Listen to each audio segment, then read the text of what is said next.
우리 교회를 다니다 보면 한 번쯤은 여러분 이런 질문을 받아 보았을 것입니다. 당신은 구원 받았습니까? 여러분, 만약 누군가 여러분에게 당신은 교회 다니십니까? 아니면 당신은 크리스찬입니까? 라고 질문을 받았다면 그런대로 네 라고 대답할 수 있지만, 당신은 구원 받았습니까? 또 당신은 오늘 죽어도 천국에 갈 수 있겠습니까? 라고 질문을 받으면 사실 자신 있게 대답을 못하고 대충 물을 때가 많이 있습니다. 더군다나 좀 더 구체적으로 오늘 본문의 말씀처럼 당신은 거듭나셨습니까? 라는 질문을 받으면 상당히 당황을 하고, 심지어 이게 거듭났다는 말이 무슨 의미인지 모르는 사람들이 많습니다. 놀랍게도 교회에서 주일학교 교사로 봉사를 하고 찬양대와 성가대에서 섬기고 있고, 심지어 집사요, 권사요, 장로임에도 불구하고 막상 당신은 거듭나느냐는 질문에 부딪혔을 때 놀랍게도 오늘 본문의 니고데모처럼 반응을 보이는 사람들이 적지 않습니다. 아니요, 여러분, 오히려 니고데모는 정직합니다. 예수님께서 니고데모야, 네가 거듭나가야겠다고 말씀할 때 무슨 의미인지 모르니까 주님, 어떻게 그런 일이 일어날 수 있습니까? 라고 정직하게 질문을 합니다. 그런데 많은 사람은 거듭남에 대하여 확신이 없으면서도 질문하지 않습니다. 우리 신앙의 가장 절대적인 문제인데도 거듭난 것처럼 스스로 속이고 그냥 교회 안에 종교인으로 살아가는 것입니다. 왜 많은 분들이 교회 다니고 예수를 믿는다 하면서도 거듭남에 대한 확신이 없을까요? 이유는 간단합니다. 물과 성령으로 거듭나지 않아서 그렇습니다. 그냥 습관적으로, 종교적으로, 인간적으로 교회를 다니지만 사실은 거듭나지 않았기 때문에 당신은 구원받았습니까? 당신은 거듭났습니까? 라는 질문에 늘 당황스럽고 확신이 없습니다. 오늘 본문의 니고데모가 그와 같은 종교인의 대표적인 모습입니다. 여러분, 우리가 보편적으로 당신 거듭나야 되라고 말하는 것은 세상적으로 보면 좀 성경의 의미와 다르죠. 그렇죠? 어떤 삶의 문제가 있거나 타락했거나 살인자나 도둑 또 이런 분들에게 적용되는 단어처럼 보입니다. 그런 점으로 보면 니고데모는 거듭남과 상관없는 사람처럼 보입니다. 본문 1절을 보면 니고데모는 바리새파 사람이었습니다. 자, 바리새란 말은 구별되었다는 뜻으로, 이 바리새인들은요, 유대인 전체 중에서 약 6천 명 정도 되는 소수인데, 이들은 하나님의 율법대로 살기로 작정을 해서 다른 사람들과 확실하게 구별될 정도로 윤리와 도덕적으로 깨끗하게 살았습니다. 종교적으로 깨끗했습니다. 그리고 그는 또한 유대인의 지도자라, 옛 성경은 유대인의 관원이라, 우리가 각주를 보면 산헤드린 공회원이라 되어 있어요. 자, 여러분, 그는 이스라엘 정치 제도인 산헤드린, 우리를 말하면 국회와 같은 기능을 하는 70명으로 구성된 산헤드린의 회원이었습니다. 또한 니고데모는 요한복음 19장 39절을 볼 때 그는 재정적으로 넉넉한 부자였습니다. 자, 정리해보면 니고데모는 도덕적으로, 윤리적으로, 사회적 지위로 사람들에게 인정을 받고 있었고, 무엇보다도 종교적 열정과 헌신이 대단했기 때문에 어쩌면 누가 보더라도 당연히 천국에 들어갈 수 있는 사람처럼 보였습니다. 그런데 예수님은 니고데모에게 말씀합니다. 니고데모야, 너는 아니다. 너는 다시 태어나야 된다 말씀하는 거예요. 이 말씀이 무슨 의미입니까? 니고데모야, 너는 종교적으로 열심히 살고 도덕과 윤리적으로 깨끗하지만 사실 너는 하나님 나라에 들어갈 수 없는 사람이다. 너는 다시 태어나야 된다. 너는 거듭나야 한다라고 말씀하시는 것입니다. 여러분, 이 말이 니고데모에게 얼마나 충격적이었겠습니까? 한밤중에 예수님을 찾아왔지만 니고데모는 사람들의 낯을 피할 정도로 악한 일을 행했기 때문이 아니었습니다. 그는 유대인의 지도자요, 하나님에 대하여 누구보다 열정이 있는 바리새파 사람입니다. 그는 오랫동안 나름대로 자기 인생을 충실하게 살아왔습니다. 그런데 예수님께서 너는 열심히 종교활동을 하고 도덕생활을 하고 있지만 진실로 너는 하나님 나라에 들어갈 수 없다. 너는 진실로 다시 태어나야 한다라고 말씀하시는 것입니다. 자, 그렇다면 여러분, 주님은 무엇 때문에 니고데모를 거듭나지 않았다고 판단하실까요? 그리고 혹시 우리 가운데 니고데모 같은 종교인이 있다면 니고데모 같은 종교인은 어떤 모습일까요? 어떤 신학자가 니고데모에게 이런 그 별명을 붙여주었습니다. 니고데모는 예수님의 위성이다. 다시 말해 그런 예수님 주변을 일정한 거리를 두고 맴도는 것입니다. 성경에 보면 니고데모는 3번 등장합니다. 요한복음 3장 오늘 본문, 그리고 7장 19장에 3번 등장하는데요. 자, 니고데모를 보십시오. 니고데모는 한 번도 예수님을 부인하거나 핍박하지 않았습니다. 오히려 때로는 니고데모는 예수님을 변호했고 예수님의 시신을 장사하는데 자기의 재물을 물질을 헌신했습니다. 그런데 여러분, 놀랍게도 니고데모는 한 번도 예수님을 주님이라고 부른 적이 없습니다. 그는 예수님을 좋아했습니다. 예수님의 호감을 갖습니다. 그는 예수님을 보고 야, 저건 사람이 할 수 있는 표적이 아니야. 그래서 예수님은 하나님이 함께하는 선생이라고 인정도 했습니다. 그러나 니고데모는 항상 예수님과 일정한 거리를 두었습니다. 그러나 한 번도 예수님을 개인적인 주님으로 모신 적이 없습니다. 니고데모는 예수님께 자기 인생을 의탁하지 않았습니다. 그는 위성 신앙인이었습니다. 그는 거듭나지 않았습니다. 자, 니고데모형 교인들의 특징이 있습니다. 예배 빠지는 것이 아닙니다. 헌금도 곧잘 합니다.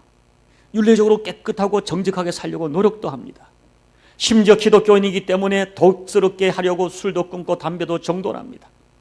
그러나 예수님을 내 인생의 주님으로 개인적으로 분명하게 영접하지는 않았습니다. 이 가슴에서 예수를 향한 고백이, 자기 고백이 없습니다. 여러분, 성경을 보십시오. 예수님 만난 사람들, 예수님을 1대1로 만나서 그들은 가슴으로 예수님께 고백합니다. 주님, 저는 죄인입니다. 나를 떠나십시오. 주여, 당신은 누굽니까? 내가 주님을 믿나이다. 주는 그리스도시 살아계신 하나님의 아들입니다. 그렇게 전부 가슴으로 자기 죄를 고백하고 주님을 자기 개인의 주님으로 영접한 자기 고백이 있습니다. 그리고 그때부터 주님 없이는 살 수 없는 인생을 살아가는 것입니다. 그러나 니고데모에게는 이런 자기 고백적 사건이 없었습니다. 그런데 저는 이 성경을 나름대로 묵상을 하다가 이런 생각을, 다른 분들의 그런 같은 견해도 있지만 제가 이런 생각을 했습니다. 저는 오늘 이 본문 말씀에서 니고데모를 사랑하시는 예수님의 마음을 읽었습니다. 자, 주님은 3절과 5절과 11절에서 매우 특별한 문장을 거듭 사용하십니다. 그것이 뭡니까? 진실로, 진실로 하는 문장이죠. 여러분, 이 문장은 예수님께서 어떤 사실을 특별하게 굉장히 당조하실 때 이런 화법을 사용하십니다. 그리고 마음이 너무 안타까울 때, 이 사실은 꼭 너희들이 받아주기를 원할 때 주님은 이 문장을 사용하십니다. 저는 이 문장이 니고데모를 향한 주님의 애타는 마음이라고 확신합니다. 여러분, 우리가 본문을 묵상하면서 미루어 짐작되는 것이 있죠. 왜 니고데모가 밤에 예수님을 찾아왔을까? 어떤 분들은 자기 신분이 바리새인이요 공회원이기 때문에 사람들의 눈에 띌까 찾아왔다. 그것도 맞습니다. 밤에 왔다. 그런데 우리가 가만히 보면은 니고데모는 여러분, 가벼운 사람이 아닙니다. 그 니고데모는 또 다른 사람들처럼 그냥 입술로 예수님, 주님, 주님 이렇게 하는 아부성 발언을 쏟아붓는 사람도 아닙니다. 여러분, 당시에 물론 대부분의 사람들이 예수님께 호의적이지 않았습니다. 그런데 아무것도 부족함이 없을 것 같던 니고데모가 왜 한밤중에라도 주님을 찾아온 이유가 무엇이었을까? 그 이유와 니고데모의 마음속에 있는 그것을 주님은 아셨으리라 저는 해석합니다. 그것이 무엇일까요? 많은 것을 가졌지만 늘 마음이 공허하고 불안한 것입니다. 여러분, 인간은 영적인 존재이기 때문에 물질적으로 아무리 화려하게 치장해도 그 영이 하나님 만나지 못하면 영적 공허함을 이기지 못합니다. 종교적으로 아무리 헌신을 해도 채워지지 않는, 해결되지 않는 자기의 죄성을 자기가 알고 있고, 종교적으로 아무리 열심을 내도 미래에 대하여 확신이 없는 것입니다. 더군다나 그때 혜성같이 예수라고 하는 청년이 나타났는데 그의 가르침이 너무 놀랍습니다. 물이 변하여 포도주가 되게 하고 귀신이 쫓겨나고 병자들을 고치는 그의 이 모습은 지금까지 본 적이 없는, 다시 말하면 니고데모의 종교 생활을 뿌리채 흔드는 충격적인 것이었습니다. 그런데 여러분, 성경을 보면 니고데모와 똑같은 충격을 많은 사람이 받았지만 어떤 사람도 예수님을 찾아온 적이 없습니다. 그런데 니고데모는 찾아온 것입니다. 사실 당시의 상황으로 사내들인 공회원이면서 바리새인인 사람이 예수를 찾아오는 것은 쉽지 않습니다. 그러나 니고데모는 예수가 누구신지를 진심으로 알고 싶었던 것입니다. 그래서 밤중에라도 주님을 찾아와서 예수가 누구신가를 질문하는 니고데모의 그 진심을 주님은 아셨던 것입니다. 그래서 주님은 니고데모에게 이 땅의 인간이라면 반드시 들어야 할 복음의 진수를 그에게 말씀하는 것이죠. 니고데모야, 네가 나에게 호감을 갖고 있지만 너의 현재 모습으로는 하나님 나라에 들어갈 수 없다. 진실로 너는 다시 태어나야 된다. 진실로 너는 거듭나지 않으면 하나님 나라에 갈 수 없다 하고 애타는 마음으로 말씀하시는 주님의 심정을 저는 느껴졌습니다. 사랑하는 성도 여러분, 그렇다면 오늘 주님이 말씀하시는 거듭난다는 말의 의미는 어떤 의미일까요? 여러분, 이 거듭난다는 것은 우리 신앙의 최고 핵심입니다. 우리가 예수 믿는 목적입니다. 그리고 예수 믿는 사람에는 반드시 경험해야 될 거듭났다, 한문으로 중생했다. 그다음 무엇을 말씀하는 것일까요? 먼저 우리가 알아야 할 것은 성경이 말하는 거듭남은 도덕적 변화, 또 삶의 개혁, 윤리, 이걸 말하는 게 아니에요. 예수님이 말씀하는 거듭남은 영적 출생을 의미합니다. 말 그대로 다시 태어나는 거예요. 니고데모가 이해가 안 되니까 어떻게 사람이 다시 어머니 뱃속에 갈 수 있는가 물었지만 주님이 말하는 것은 육적인 출생이 있는 것처럼 영적인 출생이 있다는 거예요. 여러분, 여기 거듭난다는 원어는 중요한 두 가지 의미를 갖는데요. 하나는 다시란 말이고 두 번째는 위로부터란 말입니다.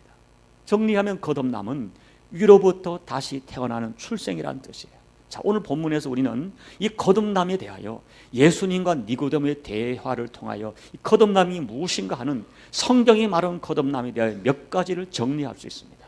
자, 첫째, 성경이 말하는 거듭남은 하늘에 속한 일이라는 거예요. 자, 거듭나는 것은 영적인 세계에 관한 것입니다. 하늘에 속한 진리죠. 그러게 이 진리를 우리의 육신적 사고와 지혜로 이해한다는 것은 쉬운 일이 아닙니다. 그렇기 때문에 니고데모 같이 공부를 많이 하고 오래 종교 생활을 한 사람도 이해가 되지 않는 것입니다. 예수님은 6절에서 영으로 거듭남은 영으로 나는 것이다. 육으로 난 것은 육이요, 영으로 난 것은 영이다. 그리고 12절에서 거듭남은 하늘의 일이라고 말씀했습니다. 자, 다시 말하면 우리가 이 땅에서 육신의 부모를 통하여 육이 태어난 것, 육은 태어납니다. 그러나 육은 살아있지만 성경은 말하기를 모든 인간은 그 죄로 말미암아 영이 죽어 있다고 선언합니다. 그런데 천국은, 저 세상은 영으로 들어갑니다. 그러기에 천국에 가려면 영이 살아나야 됩니다. 거듭나는 것은 그 죽은 영을 살리는 것입니다. 둘째, 죽은 영은 오직 물과 성령으로 거듭난다, 물과 성령으로 살아난다고 이야기합니다. 여러분, 영이 죽어있는 육신은 아무리 돌을 닦고 아무리 지식을 쌓고 성경을 백독하고 천독을 해도 죽은 영은 살아나지 못합니다. 죽은 나무에 물을 아무리 주어도 나무는 자라지 않습니다. 성경이 말하는 진리는 사람이 거듭나는 것은 사람의 수고로 되는 것이 아니라는 거예요. 거듭나는 것은 내가 스스로 만드는 것이 아니라 어떤 외부의 영향력, 외부에서 생명이 주어지는 것입니다. 그것을 물과 성령으로 거듭난다. 자, 물이 뭐냐 대한 해석은 여러 가지가 있지만 대표적인 것은 어떤 학자는 물 세례를 말합니다. 물 세례와 성령 세례로 거듭난다. 그런데 많은 학자들은 이 물을 하나님의 말씀으로 해석합니다. 베드로전서 1장 23절, 너희가 거듭난 것은 썩어질 씨로 된 것이 아니요 썩지 아니할 씨로 된 것이니 살아있고 항상 있는 하나님의 말씀으로 되었느니라. 너희가 거듭난 것은 살아있고 항상 있는 하나님의 말씀으로 되었느니라. 야고보서 1장 18절, 그가 피조물 중에 우리를 한 열매가 되게 하시려고 자기의 뜻을 따라 진리의 말씀으로 우리를 낳으셨느니라. 진리의 말씀으로 우리를 낳으셨느니라. 이런 말씀을 대입해서 그 말씀은, 그 물은 말씀이다. 그러므로 말씀과 성령으로 거듭난다. 살아있는 하나님의 말씀 속에 거듭남의 진리가 있다는 것입니다. 그 말씀에 담겨있는 진리를 성령께서 믿어지게 하시고 결단하게 하실 때 거듭남이 이루어진다는 것입니다. 셋째, 본문이 말하는 것은 물과 성령으로 거듭나는 것은 영에 속한 사건이지만 우리가 분명히 경험할 수 있고 느낄 수가 있다는 것입니다. 예수님은 그것을 8절에서 바람에 대하여 전혀 이해 못하는 니고데모에게 바람으로 말씀. 바람이 이모를 불매 니고데모야, 네가 그 소리는 들어도 어디서 와서 어디로 가는지를 알지 못하는 것처럼 성령으로 난 사람도 그러하니라 말씀하는 거예요. 주님은 바람이 어디서 와서 어디로 부는지 모르지만 바람은 느낄 수 있듯이 성령으로 거듭나는 것은 신비로운 것이지만 분명히 느낄 수가 있다는 것입니다. 바람이 나를 지나가는 것을 느낄 수 있는 것입니다. 또한 아무리 작은 바람도 그 실체를 몸으로 확인할 수 있습니다. 소리를 들을 수 있습니다. 바람은 흔적을 남깁니다. 그것은 삶의 변화죠. 거듭남 자체도 성령의 역사지만 성령으로 거듭난 사람은 삶의 변화가 따라옵니다. 거듭난 사람에게 나타나는 변화는 사람들이 눈으로 보고 귀로 확인할 수 있는 증거가 나타납니다. 여러분, 수년 전에 한의학을 전공하신 어떤 분이 교회를 나오게 되었습니다. 그분은 주변의 권유로 그냥 한번 궁금해서 나온 것입니다. 그런데 그 첫날 설교를 듣는데 갑자기 눈물이 멈춰지지 않는 것입니다. 너무 민망해서 고개를 들 수가 없어요. 창피해서 견딜 수가 없었다고 합니다. 자기도 이해할 수 없는 현상이 일어난 것입니다. 성령이 말씀으로 그 시간에 역사하신 것입니다. 말씀과 성령님으로 거듭남이 시작된 것입니다. 그날부터 그분의 가슴 속에는 하나님을 향한 열망이 생겨나기 시작했습니다. 그러면서 이상한 현상이 찾아온 것입니다. 천국과 지옥이 믿어지고 내가 죄인이란 사실이 뼈에 저리게 사무치도록 믿어지고 2000년 전에 죽은 예수님의 십자가가 내 죄 때문이라는 이 말도 안 되는 어리석어 보이는 것들이 나도 모르게 믿어졌다는 것입니다.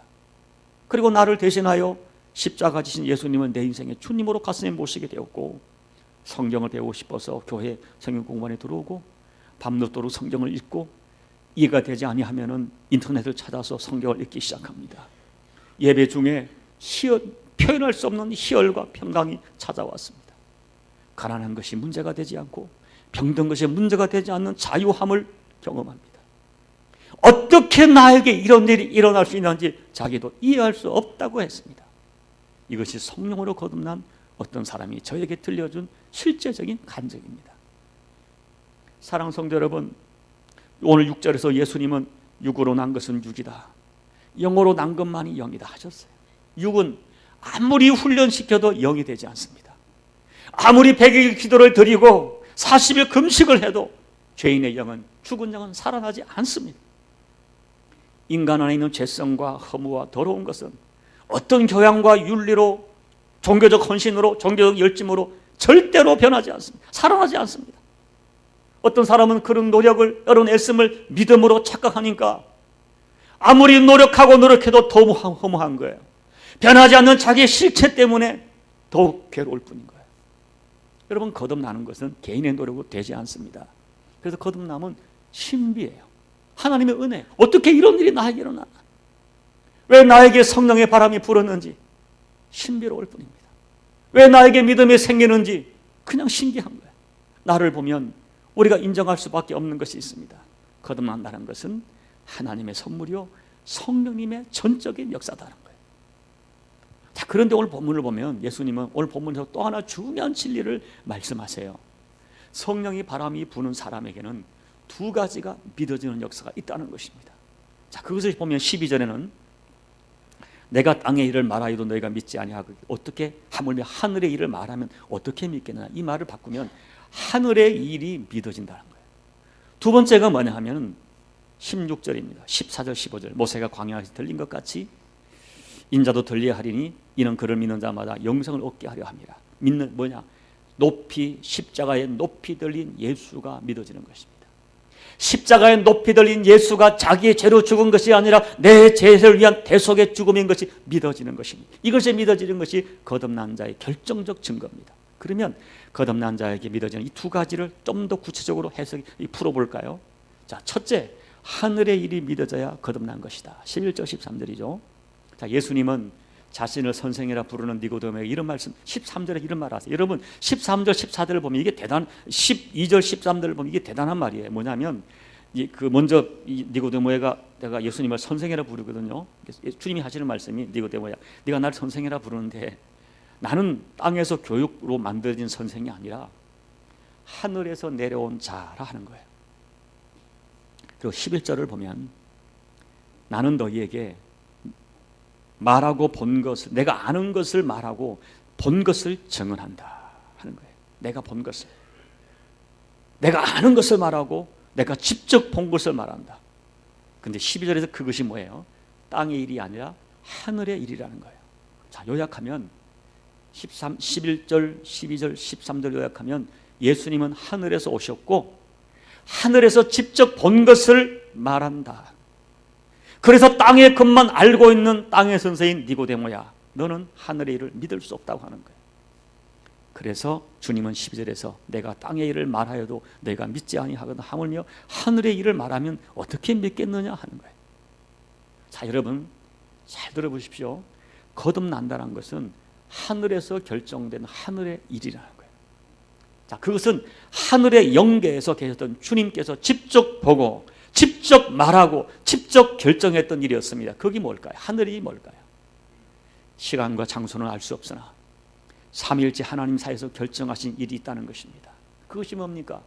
어떻게 인간들을 거듭나게 하느냐에 관한 거예요. 죄로 말미암아 죽어있는 인간의 영을 어떻게 다시 살릴 것인가? 그때 결정하신 일이 하늘의 일이 있는데 그게 뭐예요? 제2위 되신 성자 예수님께서 모든 인간들이 받아야 할 죄의 저주를 대신 받아 나무에 달리시는 것입니다. 그러면 성부 하나님께서 예수님이 받으신 십자가의 저주를 인간들이 받아야 할 저주로 대신 받으신 것으로 인정하시고 모든 인간들의 죄를 용서하기로 결정하신 것입니다. 죽었던 영을 살려주시기로 결정하신 것입니다. 그가 어떤 죄를 지었든지 성삼위 하나님의 약속을 믿고 나오면 용서하시고 살려주기로 결정했다. 이것이 하늘의 약속. 그래서 오늘 이것을 주님이 직접 보고 결정하신 하늘의 일이라고 부르는 거예요. 그래서 어떤 신학자는 이것을 영원한 회의라고 이야기합니다. 사랑하는 성도 여러분, 거듭나는 믿음은 바로 그 내가 눈으로 본 적이 없는 하늘의 일을 믿어드리는 거예요. 하나님의 결정하심을 믿어드리는 거예요. 사람들은요, 내가 보고 듣고 만진 땅의 일만 믿으려 합니다. 지옥이 어디 있어? 천국이 어디 있어? 봤나? 가봤나? 이렇게 얘기하는 거죠. 그런 믿음은 뭐예요? 눈으로 보지 못한 하늘의 일을 믿는 것입니다. 그래서 히브리서 1장에서 믿음은 바라는 것들의 실상이요 보이지 않는 것들의 증거라 하는 거예요. 예수님은 하늘의 일을 아시는 유일한 분입니다. 하늘에서 내려온 자, 인자 외에는 하늘에 올라간 자가 없다. 하늘의 일을 말할 수 있는 유일한 사람이 예수님이세요. 주님은 그 일을 본 것만이 아니라 함께 결정하시고 함께 약속하시고 그 약속을 성취하려고 이 땅에 오신 분이십니다. 그래서 나무에 달리셔서 돌아가시면서 다 이루었다 하신 것입니다. 그래서 거듭난다는 믿음의 핵심은 하늘의 일을 인정하고 믿는 거예요. 여러분, 말도 안 된다, 무슨 그런 것이죠. 비과학적이야, 비합리적이야. 비난해도 상관이 없습니다. 이해 못해도 할 수 없습니다. 거듭남은 하늘에서 결정한 일입니다. 그러므로 거듭남은 하늘에서 결정한 약속을 진리로 붙드는 것입니다. 인자 대신 예수님께서 내 모든 죄를 대신하여 십자가에 달리신 것을 믿으면 거듭납니다. 그것은 거듭남에 대한 하늘의 일이라는 거예요. 둘째는 오직 예수님을 믿음으로 바라보아야 거듭납니다. 자, 죄로 말미암아 죽은 인간의 영과 그 존재를 다시 살리기 위한 하나님의 약속은 뭐예요? 예수님이 대신 저주받아 나무에 높이 달려 죽는 것입니다. 그리고 누구든지 하나님의 약속을 믿고 믿음으로 나무에 달린 예수 그리스도, 그분이 내 죄 때문에 십자가에 달렸음을 믿으면 거듭나고 구원받는다. 14절 15절 모세가 광야에서 뱀을 든 것 같이 인자도 들려야 하리니 이는 그를 믿는 자마다 영생을 얻게 하려 하심이라. 여러분, 이 사건을 잘 아시죠? 14절 말씀 민수기 21장의 사건입니다. 그때 광야 생활에서 이 이스라엘 백성들은 또다시 하나님을 원망하고 모세를 원망하고, 여러분 이것이 한두 번이 아니에요. 이제는 하나님을 향한 원망과 모세를 향한 원망이 체질처럼 되어버렸어요. 그때 하나님께서는 크게 진노하사 불뱀을 보내어 그들을 물려 죽게 하셨습니다. 그러나 모세가 하나님께 용서해달라고, 백성들의 잘못을 용서해달라고 기도를 드리니까 하나님은 모세의 기도를 들으시고 노소로 만든 뱀을 장대에 높이 달아라.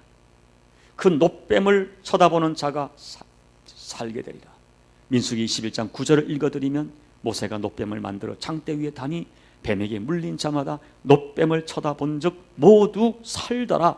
이런 뱀은 죄의 원흉이에요. 죄의 상징이에요. 놋은 심판을 상징합니다. 놋뱀을 장대 위에 높이 다른 것은 그들이 지은 죄를 공개적으로 시인하고 그들의 죄를 높이 달아 처리하시는 상징적 의미예요. 그 놋뱀을 바라봐라. 살게 된다. 대단히 유치하고 대단히 미신적으로 보일 수가 있습니다. 말도 안 되는 것입니다. 무슨 약을 바라는 것도 아니고 그냥 놋뱀 쳐다보면 나 말도 안 되죠. 그런데 믿음으로 바라본 자는 유치하든 비과학적이든 비합리적이든 믿음으로 본 사람은 모두 살아났습니다. 여러분, 그것은 놋뱀에 생명이 있는 것이 아니라 믿음으로 보는 거예요. 하나님의 약속을 믿는 거예요. 하나님의 약속을 믿는 믿음으로 바라볼 때 그 약속에 생명이 있었던 것입니다. 2000년 전에 예수 그리스도 이 땅에 오셨어요. 예수님 그 인생의 마지막을 십자가에 나무에 높이 달려 저주받아 돌아가셨습니다. 그런데 성경은 그 십자가의 죽음이 저주받을 죽음인데 내가 받을 저주를 대신 받으신 죽음이라는 것입니다.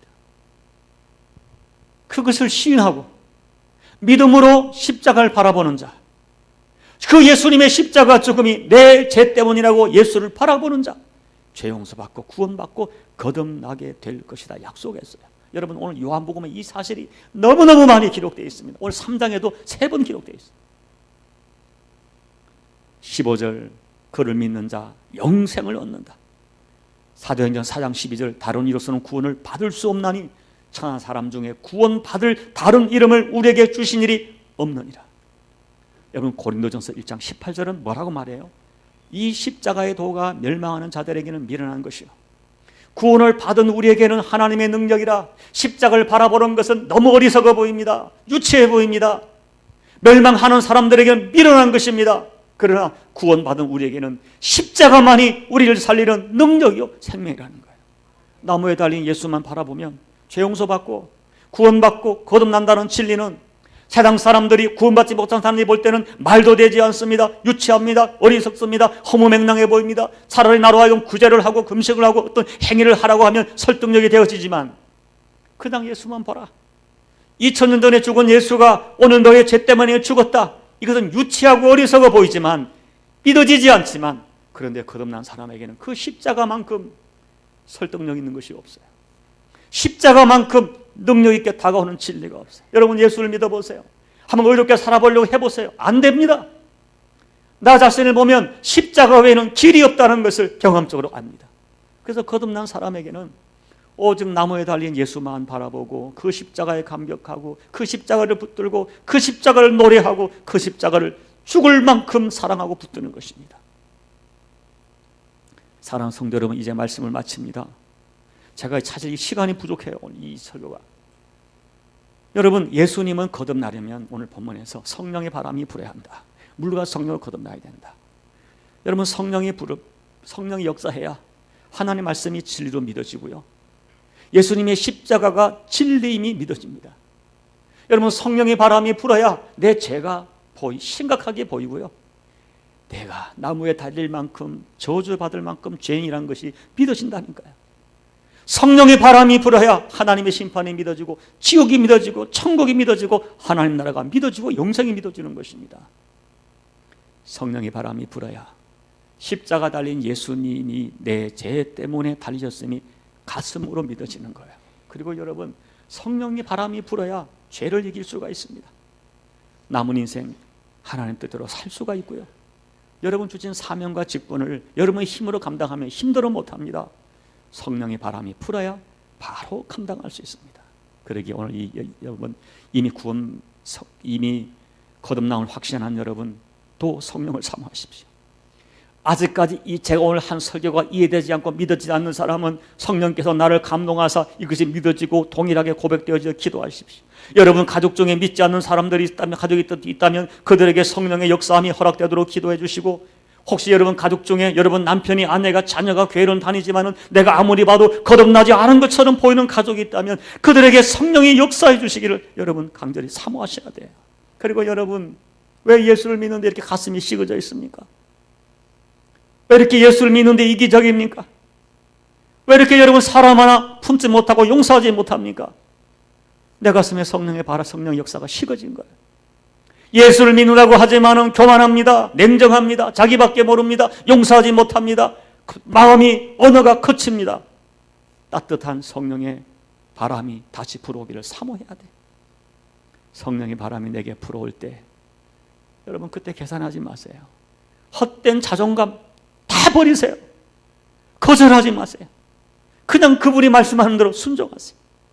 그래야 내가 살고 가정이 살고 교회가 사는 생명의 역사가 일어납니다. 이렇게 성령으로 거듭나고 성령님으로 살아나고 회복되는 생명의 역사가 여러분과 여러분 가족들에게와 우리 교회에 허락되는 은혜가 되시기를 예수님 이름으로 축복합니다. 기도드리겠습니다. 여러분 주신 말씀을 놓고 그렇습니다. 물과 성령, 그것이 물세례로 해석하든 말씀으로 해석하든 성령의 역사를 통해서 많이 거듭납니다. 왜 우리에게 이 믿음을 주시는지 알 수 없지만 거듭남은 영의 세계에 관한 것이고 거듭남은 내가 쟁취하는 것이 아니라 하나님 은혜와 선물입니다. 왜 내게 이런 바람이 부는지 어느 날 예수가 믿어지고 말씀이 내 영에 들리기 시작하는 것입니다. 하늘나라의 일이 믿어지는 것입니다.